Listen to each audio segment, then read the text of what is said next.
All right, good morning, everybody. This will be the first video for section 7.4. I'm going to split it up into a couple videos because this is a longer section. One sec. Okay. Okay, so section 7.4, we are going to be looking at similarity in right triangles.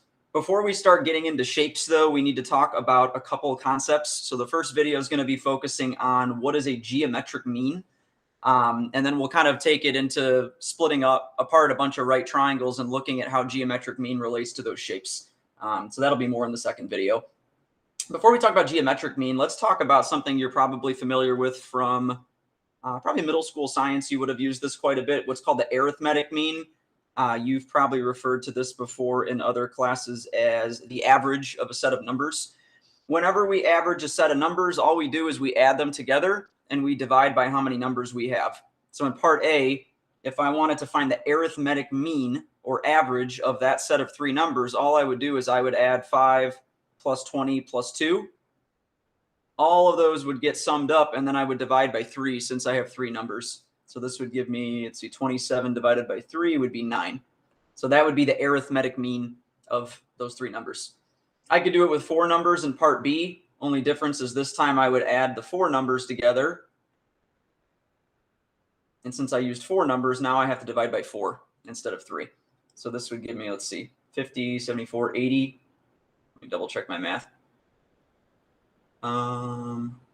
Yeah, 80 divided by 4 would be 20.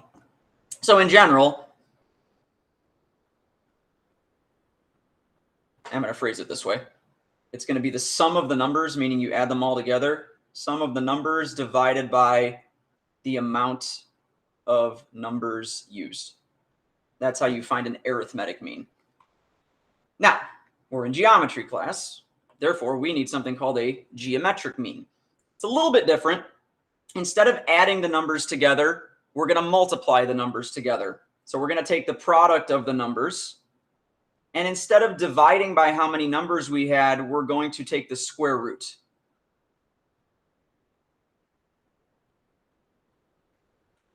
And we're only going to do this with two numbers. You could take the geometric mean of 3 numbers, 4 numbers, 5 numbers, but we're only going to be focusing on 2 numbers since that's what we're going to need once we bring the shapes into it in a little bit.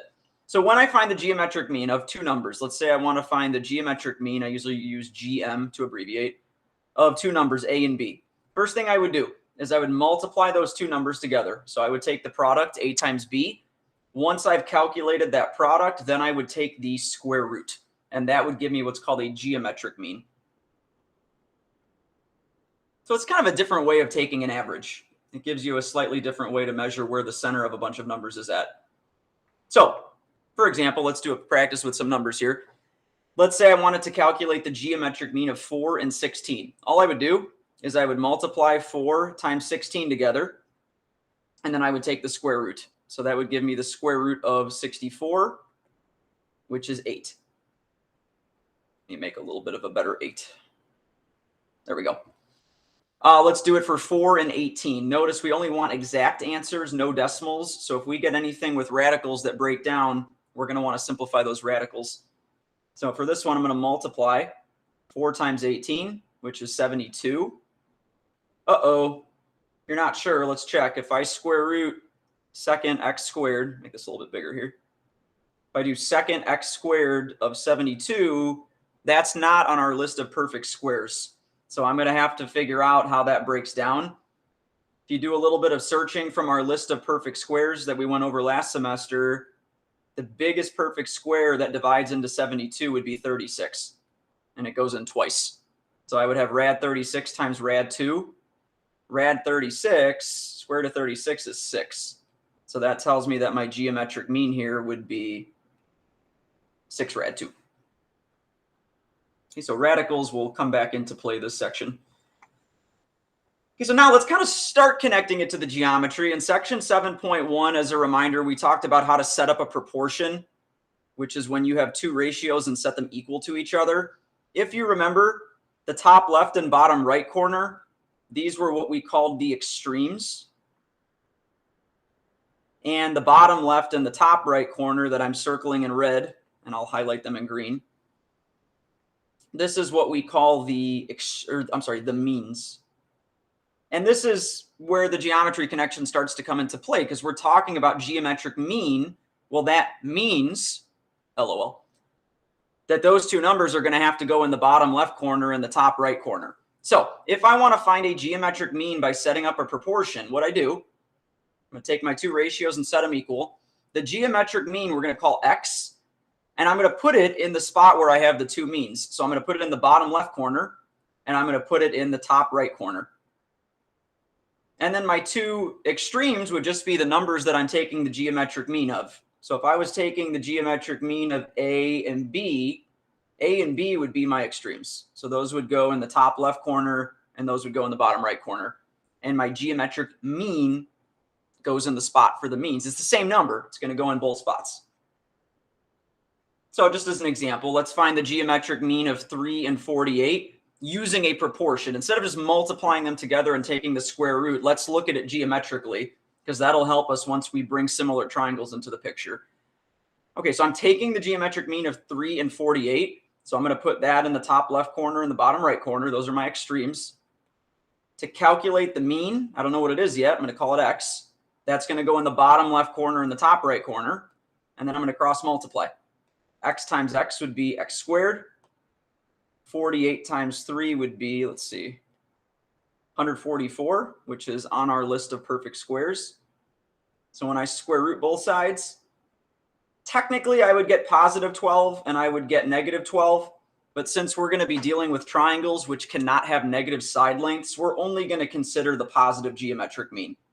Algebraically, there's two answers, but geometrically, I'm only going to consider the positive one once we start bringing triangles into the picture. Okay, why don't you give this one a try? You can pause me, and then once you've tried this out, you can play the video, and I'll go through a solution for how to solve this one. Okay, so find the geometric mean of 5 and 8 using a proportion. Could you just multiply the two numbers together and take the square root? Sure, that'd give you the same answer, but for practice, we're going to have to set proportions up once we start bringing triangles into the picture. So let's take a look. I'm going to set my two ratios equal. I don't know the geometric mean, that's x, so that's going to go in the spot for my means in the bottom left and top right. I'm taking the geometric mean of 5 and 8, so those are my two extremes. Cross multiply, 8 times 5 would be 40, x times x would be x squared. So I'm going to get x squared equals 40. And then I'm going to square root both sides because I want x, not x squared. Off to the side, I'm going to do my breakdown. Rad 40 is not a perfect square, but I do know 4 is a perfect square that goes into 40 10 times. And so if I break that down, I get 2 rad 10. And rad 10 wouldn't break down into anything more useful, because that would just be rad 5 times rad 2. Didn't help me because neither of those comes out of the radical. So I would just leave my answer as 2 rad 10. Okay, so the last thing I want to do in this video is start connecting it to triangles. And then in the next video, I'll do a lot more examples with some shortcuts that we'll learn. But I kind of want to give you a little bit of motivation for where these shortcuts are going to come from. So the whole topic of the section is similarity in right triangles. And the main idea of what we're going to do is we're going to have a big giant right triangle. And sometimes it might be tilted like this. Sometimes it might be oriented like you're used to. Regardless, what we're going to be doing is we're going to be dropping an altitude onto the hypotenuse of that big giant right triangle. And if you remember from last semester, what an altitude does is it starts at a vertex and it hits the other side. It goes straight across perpendicular to the opposite side, meaning it's going to form a right angle with the opposite side. So with the two diagrams that I just sketched here, let me show you what that would look like. If I was to start at the right angle in my first diagram and drop an altitude onto the hypotenuse, I would go straight down, and then I will get a perpendicular blue segment. That would be the altitude to that hypotenuse right here in red. Likewise, if I did it with the diagram on the right, I want to drop an altitude onto the hypotenuse. So I'm going to start at the right angle. The hypotenuse would be this side here that I'm labeling in blue. I'm going to drop an altitude straight down at a right angle. That blue segment right here that I'm highlighting in each case would be an altitude. So that's what we're going to be looking at, is how do we end up getting similar triangles with the triangles listed in that diagram.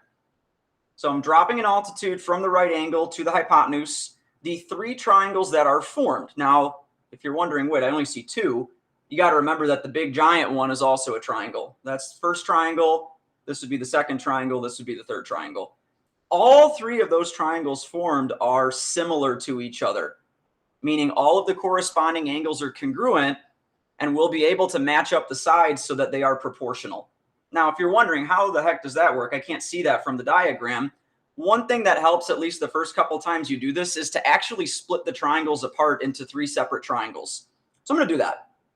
I'm going to draw a right angle here. We've got three triangles. We got the big triangle, which is triangle ABC. We've got the triangle on the right, which I'm going to highlight in yellow. Okay, so the one in yellow is triangle, and I'm not doing anything with order yet. We'll worry about letter order in a little bit. I'm just labeling the triangles. That's triangle BDC. And then the triangle on the left, we've got in green here, triangle ABD. So what I'm going to do is I'm going to draw those triangles so that they have the same orientation, because right now there's right angles all over the place. So I'm going to choose to draw them all so that the right angle is in the bottom left corner. And you could do it really in any way you want. You could draw it so it's at the top, so it's in the bottom right. I'm going to draw it so it's in the bottom left corner. And the reason I'm going to do that is it's going to make it a lot easier for me to see which sides are actually proportional to each other. Now, first one I'm going to do is the big giant right triangle. So ignoring that altitude that's dropped from B to D, pretend that wasn't there. I'm going to choose to put angle B in the bottom left corner, because that's where I see the right angle for that big triangle. I can put A or C where I would like, so I'm going to choose to put C at the top, and I'm going to choose to put A in the bottom right corner. And I'm going to have to give a little angle notation so that I can pair up angles in the other two triangles. So I'm going to put a single swoop at C, and I'm going to put a double swoop at A. And you want to make sure you're using two different swoop marks to distinguish those two angles. Okay, now moving on to the triangle on the right. So now I'm focusing on this one right here in yellow. I see that angle C still has the single swoop mark. So I'm going to put that in the exact same spot at the top that it was before. Okay, so there's angle C, which means which one has to get the double swoop? Well, the only angle that's left, I know that angle D is the right angle. I can see that right here. And from our first diagram, we said we were putting the right angle in the bottom left corner. So I still want to put the right angle in the bottom left corner.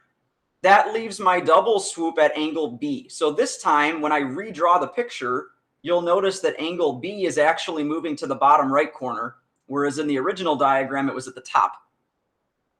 Last but not least, go to my triangle on the left, which is the green one. First thing I'm going to do is label the right angle, which I see is still at angle D. So I'm going to put D here in the bottom left. Okay, if I look at my double swoop is still labeled at angle A from before. So my double swoop was going in the bottom right corner for these three pictures. So there's A, which leaves my single swoop up at the top at angle B. So this time angle B gets the single swoop at the top. So if you look at the three triangles, now I can actually see from left to middle to right which sides actually correspond. And I'm going to color code. If you have your highlighters, this would be a good idea to do. I'm going to highlight with three different colors. I'll use yellow, green, and blue. I can see that these three sides match up that I'm labeling, the heights of those triangles. These three bases in green match up. And these three hypotenuses or hypoteni in blue match up. And that's going to help me be able to set up different proportions. I'm going to pair up two triangles at a time. I can see that these triangles are all similar to each other by angle-angle similarity. They all share at least two angles in common. Now, I'm going to write a similarity statement comparing the three triangles now that I drew them all in the correct orientation. So for the first one, we get to name the first one however we want. So I'm going to choose to just go in order and call it triangle ABC. When I go to the triangle on the right, so in other words, this is the one in the middle, so the yellow one, I have to go in the corresponding order. Well, I went from the double swoop mark to the right angle to the single swoop mark for my big triangle. So I need to keep that order consistent. If I look at the middle triangle, the one on the right in yellow, I can see that my double swoop mark this time is at B. My right angle is at D, and my single swoop mark is at C. So I would call that triangle BDC in order to keep those markings consistent. Then I move to the triangle over here in green, which in the original diagram was on the left, but I'm looking at this rightmost picture. Same idea. I've got to go from double swoop, which would be A, to right angle, D, to single swoop mark, B, just to keep the corresponding letters in the correct order. And that would be my similar triangle statement. Again, I could list the first triangle however I'd like, but that's going to affect the order of letters that I use for the second two. So now what I want to do is I want to be able to fill out these three proportions. And we'll do a lot more with these in the next video, but I want to at least introduce this idea and show you how this connects back to the geometric mean that we discussed before. So if you look at the first one, we want to be able to fill out the proportion. And for this one, what I want to do is I want to just look at the two small triangles. So I want to look at the one in green and the one in yellow, which should be the ones comparing the right and the left together. If you notice, along that spot for the means, we have the exact same segment. We have BD, which means that's a geometric mean. Remember from our first couple slides, we set it up so that the geometric mean was the same value along that diagonal from bottom left to top right. So if you think about it, if you want to put an X there, that tells me that BD, which was that altitude that we dropped onto the hypotenuse, I'm going to highlight it here in pink, that segment is the geometric mean of the two smaller chunks of the big hypotenuse. So that pink altitude is the geometric mean of AD and DC. So that question mark I'm going to fill in with DC. So this is where it comes in with the geometry and the similar triangles. Okay, so that was me pairing up left triangle and right triangle. Now, let's take a look at, let's say that we use the left triangle in green and the big giant triangle that we had at the beginning, which was triangle ABC. So I'm just going to label, this is going to be left triangle and big triangle. We know those two are similar since all three triangles were similar to each other. So if I want to set up a proportion now, I've got, let's see, AD to AB. It actually helps if we use the colors too. If I pair up the big one and the left one, so I'm looking at, let me actually use my diagrams that I have here. Big one and left one, and I'm underlining here in red.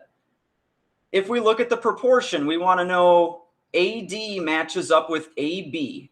So AD is in green, AB is in green.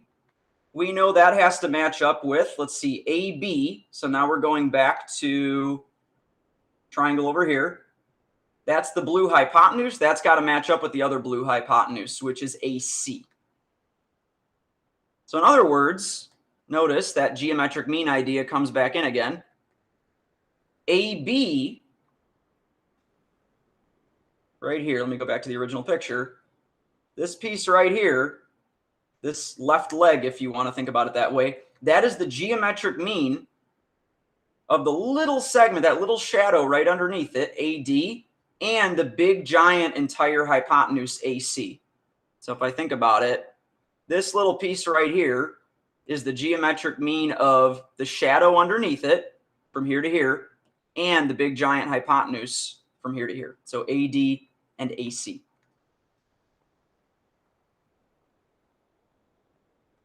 And then last but not least, we can do the same idea with the triangle on the right. So if I want to use the yellow triangle instead, now I'm going to pair up big triangle and the right triangle. So ignore the one on the left in green.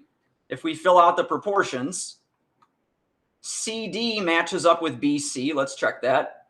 CD in yellow matches up with BC in yellow. That's the two heights. Those correspond. That has to be in the exact same ratio as BC. So let's look at that. That's the blue hypotenuse. That's got to match up with the other blue hypotenuse from A to C. So this is going to be BC to AC. So same idea.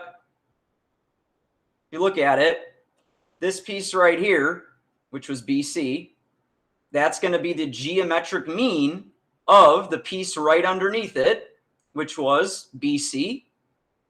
I'm sorry, which was CD. And the entire big giant hypotenuse, which was AC. So BC right here, think about this as like your geometric mean. This is X and X. That's the geometric mean of the little shadow right underneath it, and the big giant hypotenuse from the beginning of the problem, which was AC. So these are the three shortcuts that we're going to be using in the next video, but I wanted to show you how you can split the triangles apart in order to pair up the different side lengths proportionally, because it goes back nicely to what we did in the first few sections of the chapter. Okay, so that'll at least get you started on the first homework assignment, and then we will do another video for using the shortcuts and solving the proportions for missing side lengths in these triangles. Happy mathing.